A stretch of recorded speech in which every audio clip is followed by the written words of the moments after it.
Salut à toi, bienvenue dans l'épisode numéro 8, les solutions graphiques d'une équation du second degré. On est dans le chapitre le second degré, en première spé maths, c'est parti. Dans l'épisode précédent, je t'avais montré comment résoudre une équation du second degré. On va reprendre cela, mais du point de vue graphique. On commence par le premier cas, quand delta est strictement supérieur à 0. Avant toute chose, la base, c'est qu'un polynôme du second degré est représenté par une parabole. Soit elle est orientée vers le haut, soit elle est orientée vers le bas. Deuxième chose, dans l'épisode numéro 6, on avait dit que le nombre k est solution de l'équation f de x égale 0. Ça signifiait que k est l'abscisse du point d'intersection entre la courbe de notre fonction et l'axe des abscisses. Ici, quand delta est strictement supérieur à 0, notre équation admet deux solutions, qui sont x1 et x2. Ça signifie qu'il va y avoir deux points d'intersection entre la parabole et l'axe des abscisses. On a alors cette configuration graphique où la parabole coupe l'axe des abscisses deux fois en x1 et x2.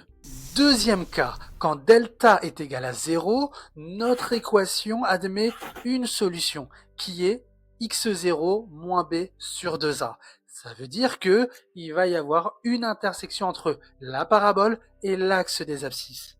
Est-ce que graphiquement, on va avoir cette configuration avec deux points d'intersection? Non.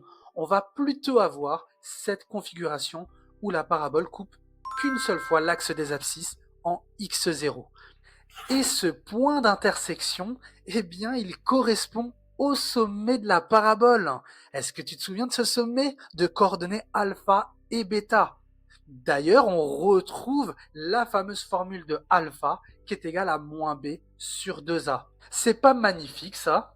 Justement, en parlant de formules, as-tu remarqué que ces formules-là, eh bien, se ressemblent beaucoup et ce n'est pas une coïncidence. Si je prends ces deux formules, qu'est-ce qui se passe si delta est égal à 0? Je remplace delta par 0 et racine de 0, bien ça fait 0 et on va obtenir moins b sur 2a dans les deux cas. Autrement dit, quand delta est égal à 0, x1 est égal à x2 est égal à x0 est égal à moins b sur 2a. Voilà pourquoi certains profs disent que x0 ça s'appelle une solution double et quand delta est strictement supérieur à 0, on parle de solution distincte.